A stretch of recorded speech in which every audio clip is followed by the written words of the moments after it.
In apartheid South Africa, just see if this sounds familiar, white Afrikaners believed that they had a right to self-determination, that the land was theirs by divine right, and separation was not oppression, it was necessary to retain the identity of their nation. The white Afrikaners saw themselves as a people who'd arrived centuries ago, tamed and modernized an empty, uncivilized land. Their conquests over the natives, they turned into legends, like the 1830s Battle of Blood River, named after the enormous number of Zulu natives that they would kill. They'd made a covenant with God. If they won, they knew the land would be divinely ordained. And after their victory, using guns and cannons, mowing down any possible defenses against their charge, from that day forth, they were convinced they were God's chosen stewards of the land, and celebrated that day, the Day of the Vow, every December 16th for over a century. Ending apartheid was unrealistic, a threat to national security. Black African resistance were terrorists. They were extremists, existential threats. People from the outside didn't understand the resistance. There was a communist element at play. This was an incompatible, uncivilized culture. And so they regularly killed protesters, even if they were peaceful, detained tens of thousands of people without trial, including children, and anybody who attacked the regime was called unchristian, enemies of the state, communist, etc. And the U.S. government, under both Democratic and Republican administrations through the 50s and 60s, maintained very friendly relations with apartheid South Africa because it was critical for our global strategic interests, helping defend against communism. And so apartheid was pretty well tolerated. Reagan, Jerry Falwell, the televangelist, Heritage Foundation, they all supported it and opposed sanctions. Over 350 U.S. companies were invested in South Africa, like Ford, Mobil, IBM, through the 1980s, contributing billions to their economy. IBM's computers were used to manage the PASS system, which controlled Black South Africans' movements. Chase Manhattan, Citibank provided loans to the South African government, and they all helped keep its economy stable.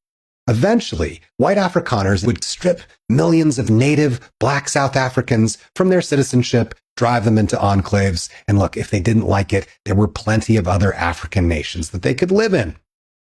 This might be sounding a little bit like modern Israel. Well, they collaborated extensively with South Africa. They had a formal military agreement. They did joint development of missile systems. Israel supplied apartheid South Africa with submachine guns and military training, and South Africa provided raw materials in return, like uranium. And today, the United States has a similar relationship to Israel as it did with South Africa, with its tech giants like Amazon, Google, and IBM, who provide the software and infrastructure used to map and monitor Gaza and the West Bank in minute detail, every village, every road, every family, over 5 million Palestinians who live under a system that some call worse than apartheid. Because even though native South Africans were denied rights, segregated, tortured, abused, Palestinians have no citizenship in any sovereign state, no voting rights, no passports, even though most of them are refugees or descendants of refugees expelled from the land we now call Israel, but they're branded as foreigners. Like South Africa, Israel claims that Arabs have 22 countries and Jews just want one.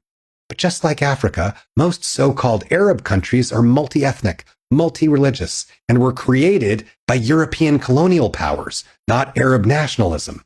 None of them have laws saying that only Arabs have the right to self-determination. Israel's the only state in the region that legally defines itself as a nation for one ethnic group and builds a legal system to exclude everybody else. Millions of Palestinians' lives were decimated 75 years ago to create a Jewish majority state. A people, many of whose ancestors were Jewish themselves. A people who'd lived on that land not just for generations, but thousands of years.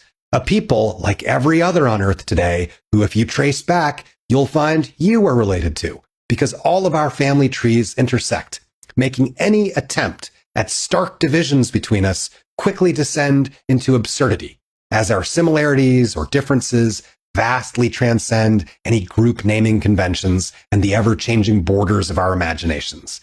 And now that every international human rights organization, doctors, lawyers, genocide experts, Israeli genocide experts have all called Israel's campaign of mass bombing, forced starvation, and systemic killing of civilians and children, a genocide, we can all see that this is the inevitable result of a predictable cycle of violence, the kind that occurs in an apartheid system, which will always be resisted and which will always be reinforced with greater and greater strength until it breaks. And so a comparison is now also apt with Germany in the 30s and 40s, who had in turn portrayed the Jews as an existential threat and branded their Nazi invasions of other countries as a defensive war, a holy war, a struggle for their existence. They called their so-called final solution a protective action, a preemptive necessity, and positioned themselves always as the victims. Because genocide and apartheid are always justified with this language of self-defense. Just like in the United States right now, where white nationalist leaders and their hired bounty hunters are rounding up thousands of people, non-whites mostly, foreigners, into detention camps under the banner of border security and fighting crime, in reality, torturing asylum seekers, teachers, medical workers, doctors, farm workers, scientists, nannies, elder caregivers. And meanwhile, the Epstein class, the 0.001%, who own the Citibanks and Palantirs and IBMs and BlackRocks, they've never had borders or nations or religious wars. They just struggle against one another for the greatest market share, funding all sides, hedging their bets, and gambling with the vast sums of money that represent the stolen labor of the masses, who, as long as they keep dividing us against one another in forever wars, against forever enemies, they can keep exploiting and looting and wrecking not just nations, but all of human civilization, as they inflame the atmosphere, the one around us and the one inside us, unless we boycott, divest, and sanction, as we did to topple South African apartheid, and do the same not just to Israel the nation, but its corporate sponsors, against inhumanity everywhere. We must be relentless in this pursuit, and that's not political purity. This is our only true existential threat. Apartheid, a word that means separateness, is an illusion we maintain at our peril. It creates so much needless horror when in reality, all people are our people, all children are our children, and they're counting on us.